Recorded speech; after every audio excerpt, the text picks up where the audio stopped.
This episode is brought to you by State Farm. Listening to this podcast? Smart move. Being financially savvy? Smart move. Another smart move? Having State Farm help you create a competitive price when you choose to bundle home and auto. Bundling, just another way to save with the personal price plan. Like a good neighbor, State Farm is there. Prices are based on rating plans that vary by state. Coverage options are selected by the customer. Availability, amount of discounts and savings, and eligibility vary by state. This episode is brought to you by Redfin.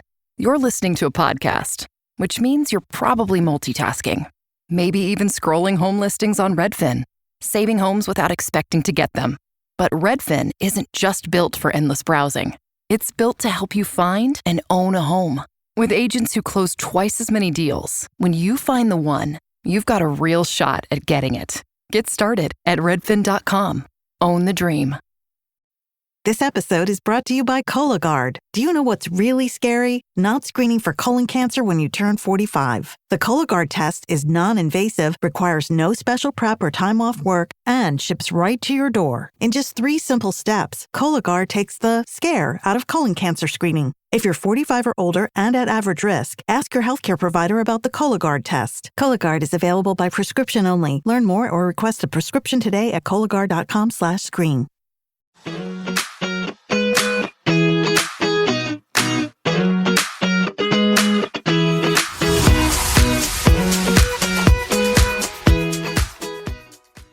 Welcome back to DOCUFILES. I'm Paige. And I'm Natalie. You know the gig. At the top of every episode, we tell you what to watch for next week's episode, and we will be watching Take Care of Maya, available on Netflix. And without further ado, let's talk about this week's docu. So, a question I have for everyone out there is, what happens when one sperm donor fathers hundreds or even thousands of children across the globe, and no one can stop him? That's basically what Netflix's Man with 1,000 Kids documentary explores.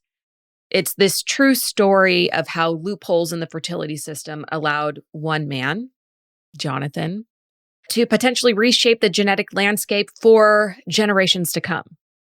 And it is disturbing and shocking. It's completely reckless and unethical behavior that disproportionately affects the people that are pregnant by the sperm and the subsequent children. That's something we heard throughout the entire documentary, is how affected the mothers were. The mothers were the ones who had to come up against Jonathan in legal battle. And he even addresses the mothers. Like, that's the phrase that I heard throughout. The mothers, the mothers, the mothers. And obviously there are fathers and other people involved that are affected by what Jonathan's doing. But yeah, it affects a lot of people. And I think it's like more than just some weird guy doing some thing to spread his seed. It's like a story of a system failure. It shows how fragmented the global fertility industry is and how clinics operate country by country. And there's no international tracking of what sperm is used where and by whom. We learn some very concerning news that Jonathan Jacob Meyer is very likely not the only man doing this. And in fact, there is a group of them.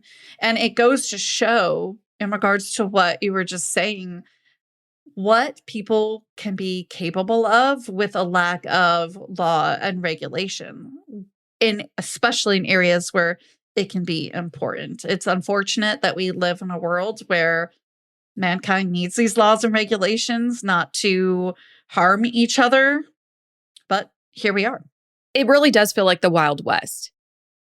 Even though Jonathan was donating to legit fertility clinics, he was also donating to sort of like these informal online donor marketplaces via websites.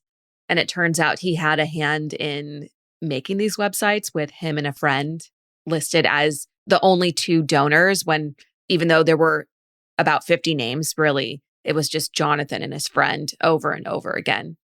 That's disturbing as well. The Wild West is such a great way to describe it. There are some, I say this loosely, like laws or regulations that are kind of in place. Like you can max out a particular donor's sperm in a particular country, but not only do these things kind of change or vary country to country.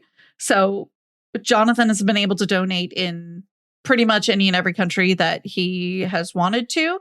There's also nobody checking on that. Like, oh, are they maxed out? And okay, great. So are we destroying the sperm, or are we waiting? Is the sperm going back to cryo for 15, 20 years? Because obviously one of the biggest concerns of all the parents and scientists involved is accidental incest between half siblings. There were some people on the documentary that, you know, have some of this background, or at least have been working with people in this background. I'm kind of forgetting at this point who was talking about it, but there's this thing of like, yeah, you might be half siblings or even siblings, but if you're raised apart, that unfortunately doesn't stop when you feel that connection that sometimes siblings have. If you weren't raised together, it can be mistaken as romantic when maybe it's not. And there's just this kind of undeniable connection because you're siblings and that chemistry is there because you share that DNA, right? So yeah, it's just completely concerning. This is actually a scientifically documented phenomenon called genetic sexual attraction, but there's also a looser term, more pop culture based, called the Luke and Leia complex, after the Star Wars characters. And like Paige said, it is about children who are related and aren't brought up together. They have this spark of interest. And the parents and families who were interviewed for this documentary even talk about how when their children meet other children that are their half siblings through Jonathan, the donor, they have this instant connection where it's DNA at work. You know, these kids automatically feel drawn to one another. And it's remarkable. Even the parents remark on how surprising it is to see it in action, because they had a feeling that would happen, but to see it happen, to see their children playing alongside their half siblings that they just met that day, but act as best friends. It really shows how strong that DNA connection is. Oh, so many of them apparently look alike. The identity of these children, of course, is withheld from the documentary, but you can see the backs of their heads, and a lot of them have similar hair color and, you know, texture and all of these things. And moreover, a lot of their parents recall seeing when sharing pictures, once they found each other in different Facebook groups and support groups, kind of self-made support groups about this, they're like, wow, like our children are spitting images of each other. This is crazy. Now, to the Luke and Leia syndrome of it all, or the Luke and Leia phenomenon, I think is a better word than syndrome. There's a specific story in the documentary where one of the parents is talking about their daughter. She must have been 4, 7, I think it was 4 at the time. And she met one of her half brothers, and she talked about her connection to her brother, to her mom. And she says something to the effect of, like, I think I love him. Like, I think I want to marry him. Love. I might be in love, kind of thing. And of course she had to explain, like, oh no, but like, how do you explain that to a 4 to 7-year-old? It's How confusing. do you explain that to any kid? Well, they don't understand. So here they are already dealing with early on what they were worried about. It isn't somebody at 21, 25, 30 years old, you know, finding a partner and getting married. It's a 4-year-old that is feeling this connection to somebody outside of their home, misunderstanding the love of it all. And to me, if I was that parent, that would have come a lot earlier than I would have expected. But I think a lot of them are working, you know, with professionals and things like that to try and figure out as much as they can about how to deal with this, because it is somewhat, while ongoing, it's still somewhat unprecedented in terms of, wow, we have this particular donor who may have thousands and thousands of children. I mean, the estimation that was done in the documentary is staggering. And Jonathan tends to downplay it a bit. First it's 20, it's 100. And when he was donating, he would tell these families, oh, you would be my second, my third, my first. Never. Yeah, he lied. He lied to most of the donor families. And probably all of them, really. I think probably. And it just shows that he was willing to do whatever he could to accomplish this weird task or weird goal of his. In the documentary, there is a woman named Eve Wiley who is a donor. She's a child born from a donor. She didn't find out until she was in her 30s. And this is a woman who has worked on a lot of legislation to pass laws, at least in the United States, she's from Texas, to limit donors on how many children they're allowed to have, but also contact that they may have with their offspring. So she gets involved with this case involving Jonathan and his thousands of offspring. She tells the documentary crew this information, and I want to break down this math for everyone. She basically says that if a donor has 500 children, in 100 years, that same donor can have up to 15,000 descendants, which is a huge problem with biodiversity. And that's an angle that the families who were tricked by Jonathan eventually pursue when they seek legal action against him. It's not just as simple as the families saying, oh, well, Jonathan donated in Denmark. Well, actually, Jonathan donated around the world. It turns out that he has donated in countries, and I'm going to list them, in Italy, Austria, France, Serbia, Ukraine, Germany, Poland, Hungary, the United Kingdom, Australia, Switzerland, Mexico, South Africa, Russia, Romania, Denmark, Sweden, the United States, Canada, Kenya, and Argentina. Those are just the countries that we know of. In the Netherlands, fertility clinics have a rule that donors aren't allowed to have more than 25 children to reduce the risk of consanguinity, something like that. That's how they say it. They say it weird. Basically, the whole half-siblings aren't aware and then are attracted to their half-siblings. Well, he found a way around it, and he has reached his limit in most European countries. So he went even farther than that and went around the globe. And again, there isn't some regulating body. And you would really need an international regulating body at this point for all of his sperm, but there isn't. And it's such a great point that is brought up about the generations to come. It isn't as simple as, well, at least us here in the Netherlands or us here in Denmark or this country, we're aware for our children of who donated and were part of this group. For other half siblings that are very local, we know who they are. We can kind of mitigate this. It isn't as that simple when you think about the generations to come. Who's second cousins? Who's first cousins, third cousins? It really is an issue because I don't remember where I heard this, but I also already believed it, that outside of maybe a great grandparent, those of us that are with our biological families, you really don't know them. You've never met them. And I would be hard pressed for any listeners out there to name every single great grandparent you have. All 8 of them. I couldn't. Right. I did extensive genealogical work, and I don't know if I could name every single one of them either. And it's kind of like my thing. I think of my great aunt. I called her Sia. I thought that that was her name until I was in my 20s and I realized, oh, wait, Sia is with a Tuscan accent, also said as Zia in Italy, Italian for aunt, because that is what my father and all of his siblings called her. So I went around calling this woman Sia. We all did. All my brothers, my sisters, my cousins. That's Sia. We don't call her by her first name. None of us do. And we've been honored enough to meet her before she passed at 103. All that to say, that's a great aunt. My father could have easily taught me her real first name, but it's not what she was called. And there's factors as such. that play into why we don't always know these things about our ancestors that might be more than 1 or 2 generations away. And that can be a huge issue when you're talking 100, 200 years from now, knowing that this even happened.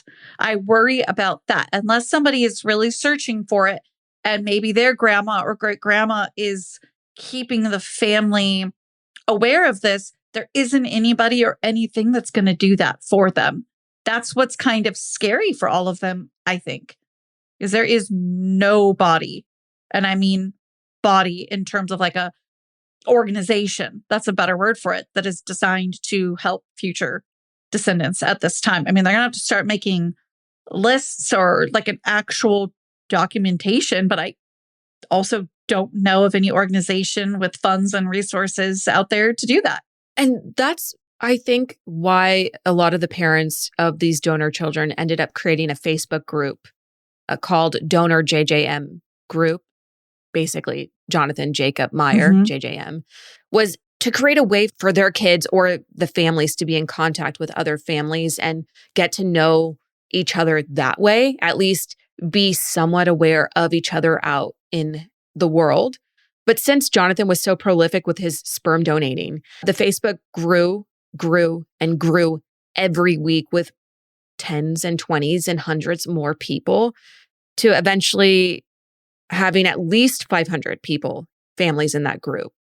And it's been tough for them to figure out, how do you get your kids to know 500 other siblings? It's impossible. Imagine Facebook being your only resource for this. This is all to the point of what I was talking about, where there is no organized, or let's just call it again, organization to help with this. They had to resort to Facebook, which these families have no control of when or if Facebook could ever delete the group, delete itself. They have zero control over any of this. So it still adds to this problem of here's what we have now, which is amazing and good on them for organizing. Because at the end of the day, what is an organization other than something that people are running? But good on them for accessing and utilizing every resource that they could, because it is a serious and very scary problem. To me, I think that's actually traumatic. Imagine learning from your parent that, hey, you have thousands and thousands of half siblings. We didn't know it was going to end up like that. And you never know. That's just the bottom line. You never know. Okay, I feel like everyone is starting a GLP-1 journey, myself included. I actually recently started a journey with some GLP-1s for some health benefits after hopefully losing some weight. I actually have already lost weight, so I'm here to tell you that I am a fan. Something really cool going on in the GLP-1 world is that it doesn't have to be an injection anymore, especially for those that are afraid of needles or just need something that's a little bit more convenient and approachable. Good news, too, is that the pills offer comparable results. So it's definitely something to look into if you've been wanting to try out GLP-1s, but the injection's been kind of steering you away. Ro offers the first FDA-approved GLP-1 pill for weight loss at the lowest cost around. This new pill has the same weight loss ingredient as the shots and packs comparable results, like I said. It can help patients lose 14% of their body weight in a year on average. That's one daily pill for fewer cravings, feeling fuller, with an innovative new formula clinically proven to maximize weight loss. The new FDA-approved GLP-1 pill is available at $149 for the first dose, in addition to your Ro membership fee, and $299 a month for the higher doses. Go to ro.co/diaries to see if you're eligible for the new GLP-1 pill on Ro. That's ro.co/diaries to get started on Ro. Go to ro.co/safety for boxed warning and full safety information about GLP-1 medications. Based on study in non-diabetics with obesity or overweight plus weight-related condition with diet and exercise. Nothing hits like home cooking, and HelloFresh makes it weirdly, wonderfully easy to actually do it. Full disclosure, I'm not the chef in my household. My husband usually handles that. I'm more of a moral support and playlist curator in the kitchen, but HelloFresh makes me feel like I have a secret superpower. The instructions are clear, everything's portioned, and suddenly I'm pulling off a dinner that looks and tastes like I knew what I was doing all along. You can choose from over 100 recipes every week with cuisines from around the world and comfort meals that genuinely lift a gray winter mood, plus bigger portions, which we appreciate. And there are also 35 plus high protein options, including Mediterranean and GLP-1 friendly meals made with ingredients like sustainably sourced seafood and 100% antibiotic and hormone-free chicken. And the quality, 3 times the seafood, no upcharge, plus grass-fed steak ribeyes, and beautiful seasonal produce like pears, apples, and asparagus. Because when dinner tastes this good, nothing hits like home cooking. Needless to say, I love HelloFresh, and I think you will too. Go to HelloFresh.com/diaries10fm to get 10 free meals plus a free Zwilling knife. It's $144.99 value on your third box. Offer valid while supplies last. Free meals applied as discount on first box. New subscribers only. Varies by plan. Zootopia 2 has come home to Disney+. Let's go!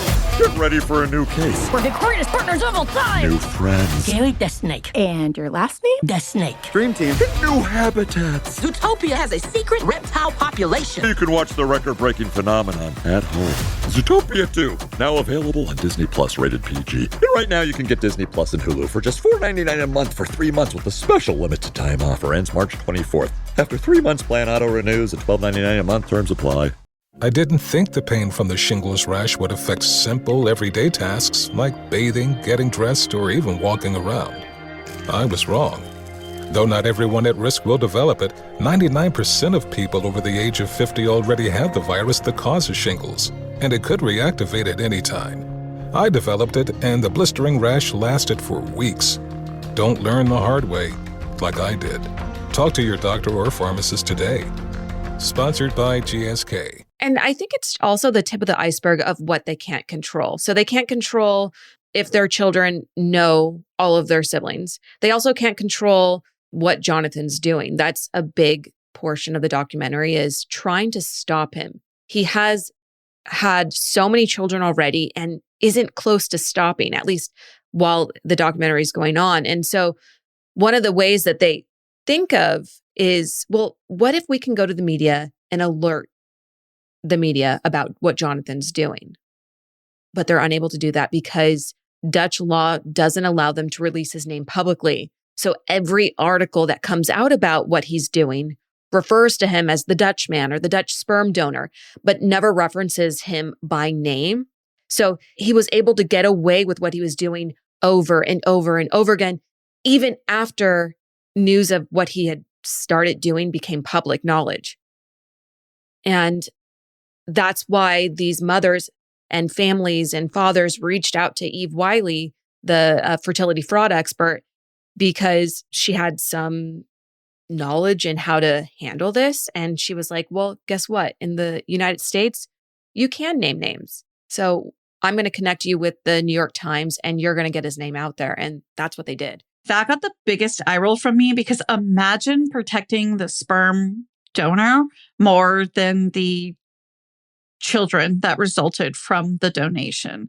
They're not even getting the same protections and ethical movement in the situation as he was. To call him the Dutch donor and protect him like that drives me crazy. I'm glad they had a resource like this woman that knew who to get them in touch with when it came to whatever they had access to in the US for that. I imagine that the laws in place to protect the sperm donor, the average sperm donor, the one that does it maybe once or twice, because maybe they wouldn't do it if their information were leaked or allowed to be public.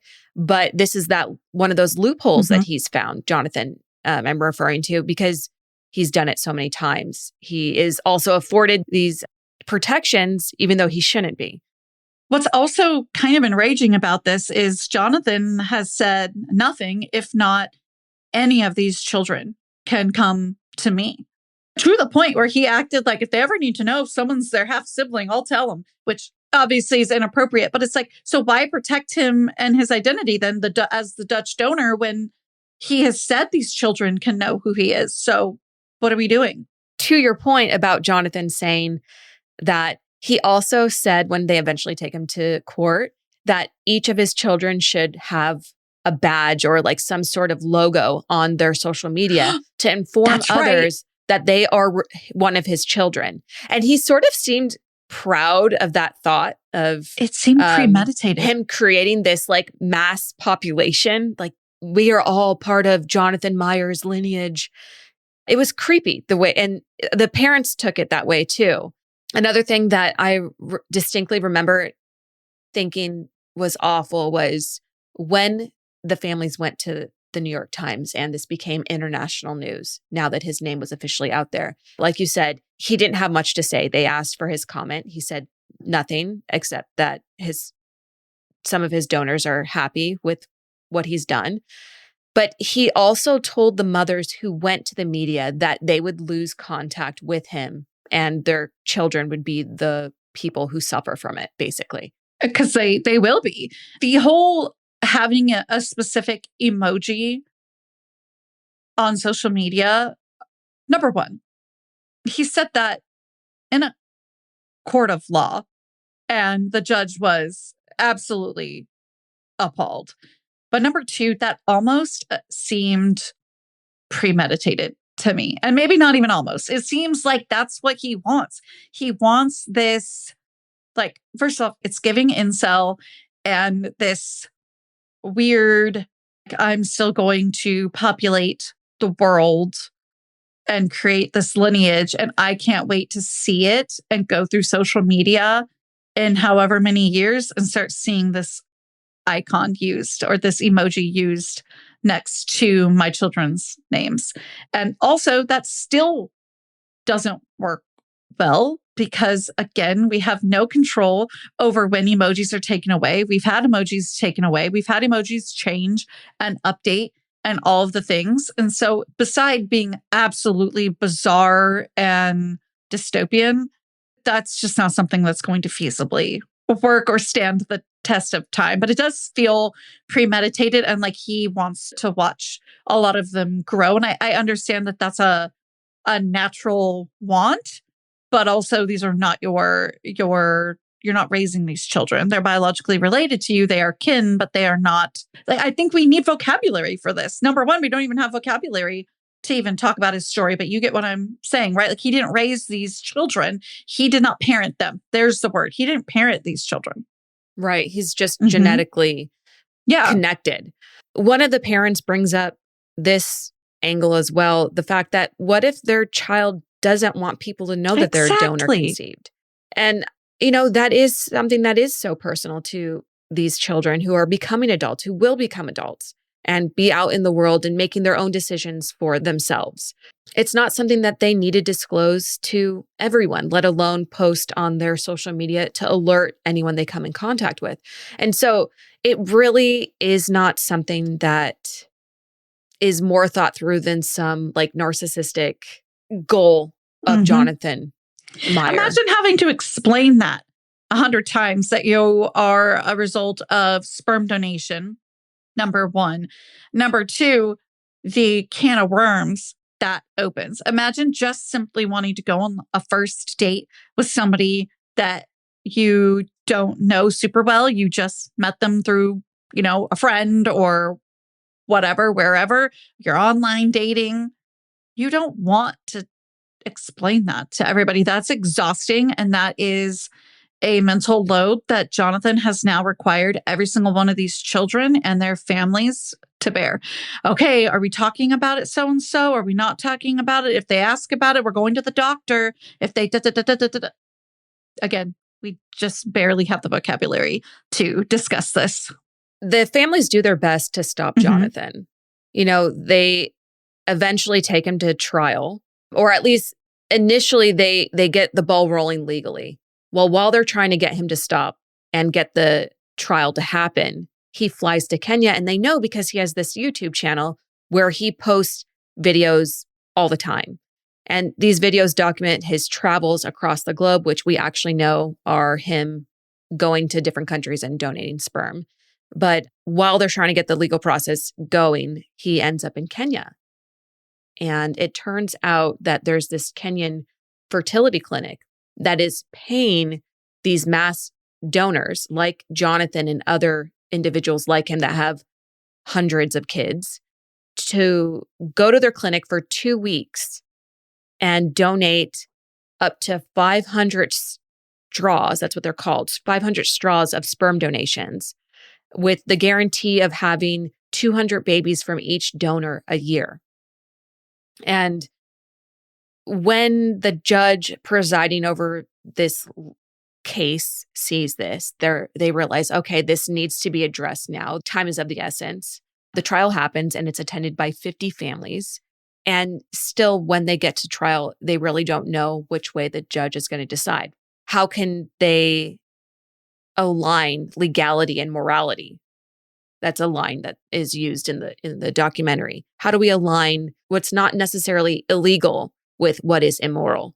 I think that there was a thought that he might have even donated more than those 500 straws. Oh, probably. There was something to that. I think they caught, maybe it was another donor talking about how many straws they donated, or maybe that's how they figured out that it was 500. Basically, this sperm bank is not operating off the best ethics, it appears. And these families are catching on to that. These mass donors have started some kind of group, and they believe that Jonathan may be this guy who calls himself the most prolific. Yes, but he calls himself in this Facebook group for donating. It's a group of again, mass donors, something lion or whatever. And these other mass donors are looking to him oh yeah, woohoo, the lion's here, after he joined the group and stuff. It was really creepy and really weird. He claims not to be the lion, but somebody else in the group had said that it was, and then they took it back or something like that. Again, it's hard to remember. Another mass donor said that it was Jonathan, and then the parents who were investigating Jonathan and trying to put tabs on him figured out it was him because he has said over and over in his YouTube videos that the lion is his favorite animal. And he is known for his long golden locks that are wavy and curly, and it looks like a lion's mane. And he even comments on that. His favorite animal is the lion. He has been told he looks like a lion with his lion's mane. So of course he'd use that in a handle. So, of course. Yeah. Really not that secret about any of this stuff that's going on. And by the way, in case anybody is questioning that is listening that didn't have a chance to watch all 3 episodes, he did donate both traditionally as well as the natural physical way, if you will. It's a total part of science, so I feel weird calling that natural, but I just don't have a lot of other descriptors. Again, there's not really a lot of great vocabulary widely known to be able to discuss these things. So he is really not afraid to go outside the box or really flex and learn as he figures out exactly how he's meeting his dream of having a gajillion children. And that might not be an exaggeration. Yeah, it makes me wonder what his ultimate goal is. Right. Which I don't know if he'll reach, at least through clinics, because as we've been talking about the trial that happened, it was attended by 50 families. He did take the stand and suggest that all the children, like I said, use a symbol to indicate that they are offspring of his to avoid incest.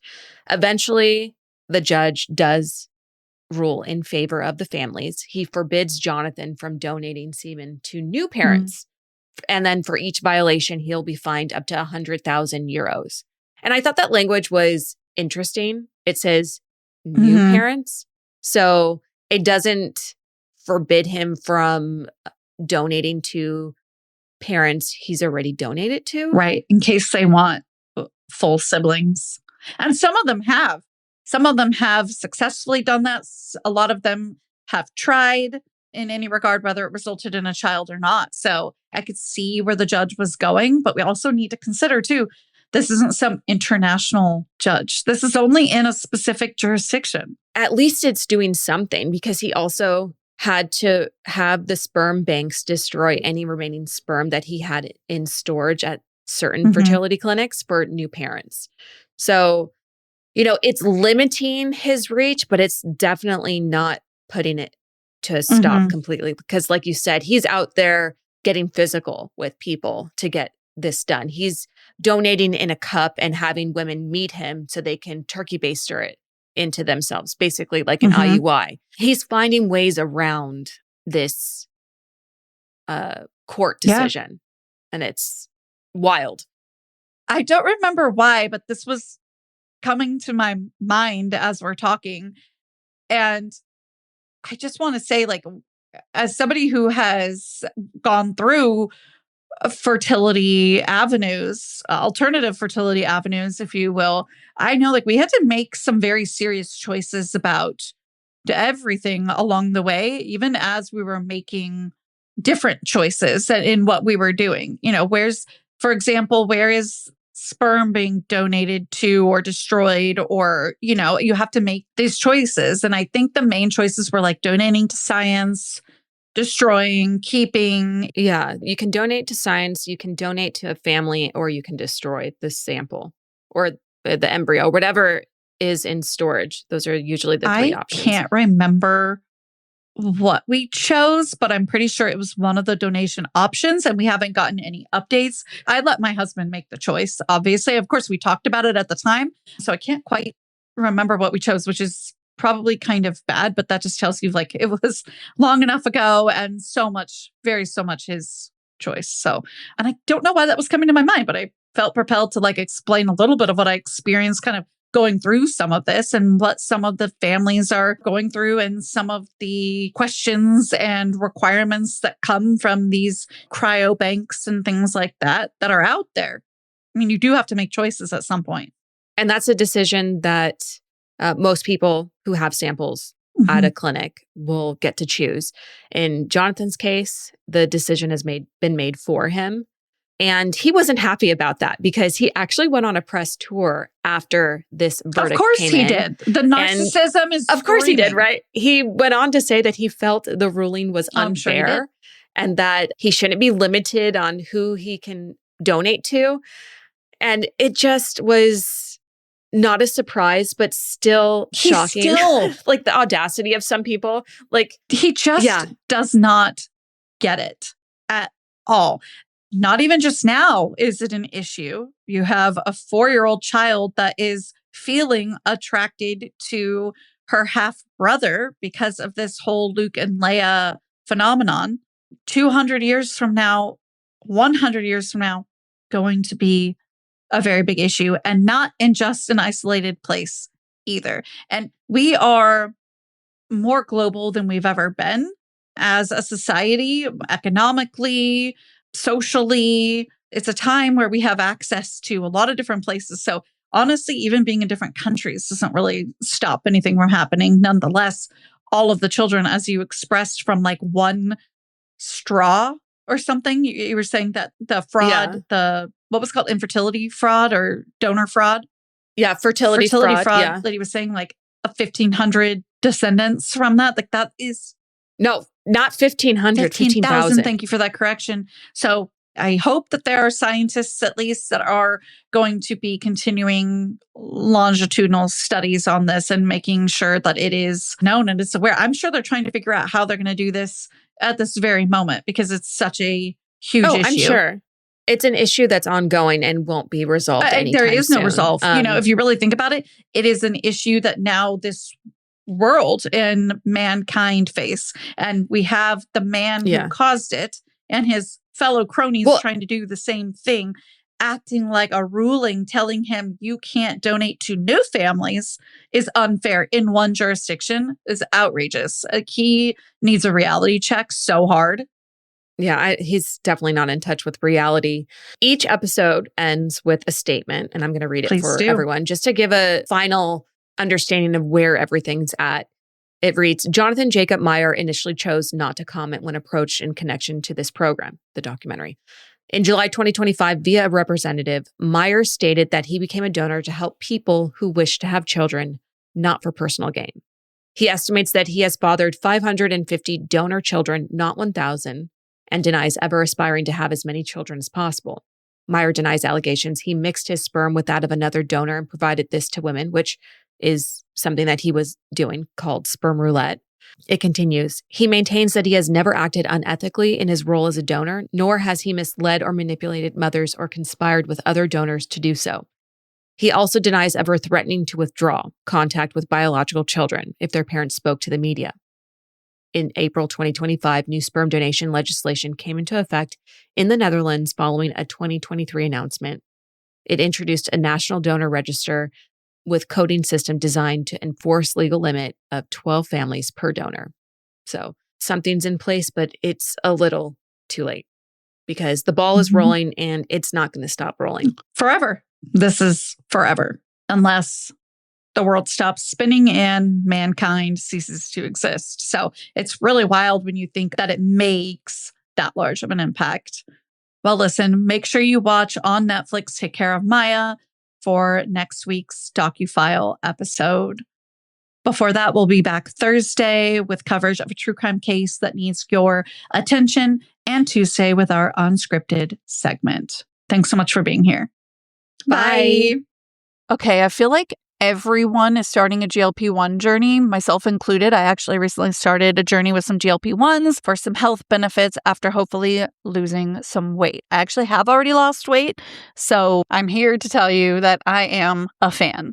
Something really cool going on in the GLP-1 world is that it doesn't have to be an injection anymore, especially for those that are afraid of needles or just need something that's a little bit more convenient and approachable. Good news, too, is that the pills offer comparable results. So it's definitely something to look into if you've been wanting to try out GLP-1s, but the injection's been kind of steering you away. Ro offers the first FDA-approved GLP-1 pill for weight loss at the lowest cost around. This new pill has the same weight loss ingredient as the shots and packs comparable results, like I said. It can help patients lose 14% of their body weight in a year on average. That's one daily pill for fewer cravings, feeling fuller, with an innovative new formula clinically proven to maximize weight loss. The new FDA-approved GLP-1 pill is available at $149 for the first dose, in addition to your Ro membership fee, and $299 a month for the higher doses. Go to ro.co/diaries to see if you're eligible for the new GLP-1 pill on Ro. That's ro.co/diaries to get started on Ro. Go to ro.co/safety for boxed warning and full safety information about GLP-1 medications. Based on study in non-diabetics with obesity or overweight plus weight-related condition with diet and exercise. Nothing hits like home cooking, and HelloFresh makes it weirdly, wonderfully easy to actually do it. Full disclosure, I'm not the chef in my household. My husband usually handles that. I'm more of a moral support and playlist curator in the kitchen, but HelloFresh makes me feel like I have a secret superpower. The instructions are clear, everything's portioned, and suddenly I'm pulling off a dinner that looks and tastes like I knew what I was doing all along. You can choose from over 100 recipes every week with cuisines from around the world and comfort meals that genuinely lift a gray winter mood, plus bigger portions, which we appreciate. And there are also 35 plus high protein options, including Mediterranean and GLP-1 friendly meals made with ingredients like sustainably sourced seafood and 100% antibiotic and hormone-free chicken. And the quality, 3 times the seafood, no upcharge, plus grass-fed steak ribeyes and beautiful seasonal produce like pears, apples, and asparagus. Because when dinner tastes this good, nothing hits like home cooking. Needless to say, I love HelloFresh, and I think you will too. Go to HelloFresh.com/diaries10FM to get 10 free meals plus a free Zwilling knife. It's $144.99 value on your third box. Offer valid while supplies last. Free meals applied as discount on first box. New subscribers only. Varies by plan.